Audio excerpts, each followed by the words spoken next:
রাজনীতির মারপ্যাচে ক্ষমতা আর ব্যক্তি স্বার্থই শেষ কথা, সেখানে ত্যাগের মহিমা দেখতে পাওয়া আর চাঁদ হাতে পাওয়া সমান। বর্তমানে এনসিপি সেরকমই জামায়াতের সাথে জোটবদ্ধ হয়ে হাতে চাঁদ পেয়েছে, কারণ দীর্ঘ সময় ধরে যে জনমত তৈরি করলো জামায়াত, মাটি কামড়ে পড়ে থেকে কর্মীদের ঐক্যবদ্ধ করলো, সেই সাজানো মাঠ পেয়ে গেল এনসিপি। জাতীয় স্বার্থ আর জোটবদ্ধ রাজনীতির বৃহত্তর লক্ষ্য অর্জনে নিজেদের নিশ্চিত জয়ী হওয়ার মতো আসনগুলো জামায়াত ছেড়ে দিচ্ছে এনসিপি দলের প্রার্থীদের জন্য। অবশ্য সবকিছু এভাবে এনসিপির হাতে তুলে দেওয়াও জামায়াতের এক প্রকার রাজনৈতিক কৌশল। দীর্ঘ একটি বছর ধরে তৃণমূল পর্যায়ে নিরলস পরিশ্রমের মাধ্যমে যারা নিজেদের অবস্থান সুসংহত করেছিলেন, সেই সব হেভিওয়েট প্রার্থীদের এখন দলের নির্দেশে পিছু হটতে হচ্ছে। তিল তিল করে গড়ে তোলা জনসমর্থন এখন জাতীয় নাগরিক পার্টি তথা এনসিপির নেতাদের জন্য একটি রেডিমেড প্ল্যাটফর্ম হিসেবে কাজ করছে। বিশেষ করে ঢাকা 11 এবং কুমিল্লা সদর আসনের চিত্র বিশ্লেষণ করলে এই আত্মত্যাগের গভীরতা স্পষ্ট হয়ে ওঠে। ঢাকা 11 আসনে জামায়াতের প্রার্থী হিসেবে দীর্ঘ এক বছর ধরে মাঠ চষে বেরিয়েছেন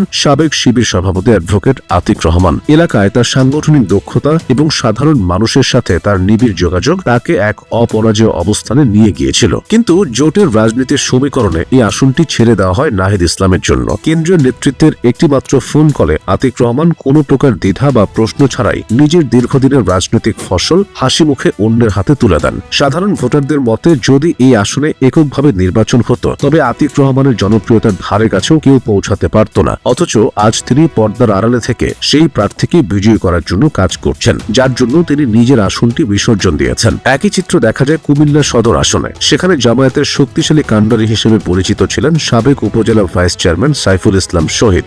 স্থানীয় সরকার নির্বাচনে বিপুল ভোটে জয়লাভ করা এই নেতার বিশাল একটি স্থায়ী ভোট ব্যাংক রয়েছে। দীর্ঘ সময় ধরে তিনি কুমিল্লা সদরের প্রতিটি মানুষের দুয়ারে গিয়েছেন, তাদের সুখ দুঃখের অংশীদার হয়েছেন। কিন্তু যখনই কেন্দ্রের নির্দেশ এলো যে এই আসনটি হাসনাত আব্দুল্লাহকে ছেড়ে দিতে হবে, সাইফুল ইসলাম শহীদ এক মুহূর্তের জন্য থমকে যাননি। বরং তিনি অত্যন্ত বিনয়ের সাথে দলের সিদ্ধান্তকে স্বাগত জানিয়েছেন এবং আল্লাহর কাছে দোয়া করেছেন যেন আমৃত্যু তিনি এই আদর্শিক পথে অবিচল থাকতে পারেন।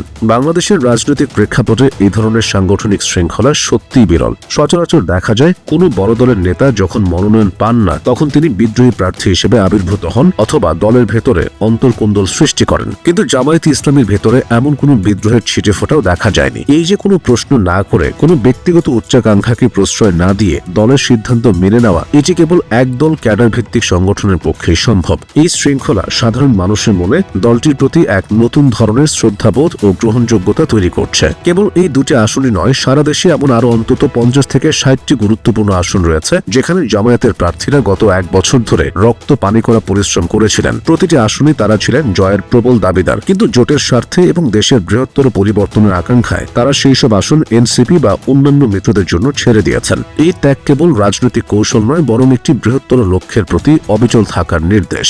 এখন দেখার বিষয় জামায়াতের এই কাঠামোগত ত্যাগ এবং তৃণমূলের অক্লান্ত পরিশ্রমের ফসল এনসিপির প্রার্থীরা কতটা ঘরে তুলতে পারেন। ক্ষমতার লড়াইয়ে এই বিসর্জন কি বাংলাদেশের রাজনৈতিক মানচিত্রে কোনো মৌলিক পরিবর্তন আনতে পারবে? এর উত্তর দেবে সময়। তবে একথা সত্য যে রাজনীতির এই পিচ্ছিল পথে এমন নিঃস্বার্থ পদক্ষেপ সচরাচর দেখা যায় না, যা আজ জামায়াতের প্রতিটি স্তরে দৃশ্যমান হচ্ছে।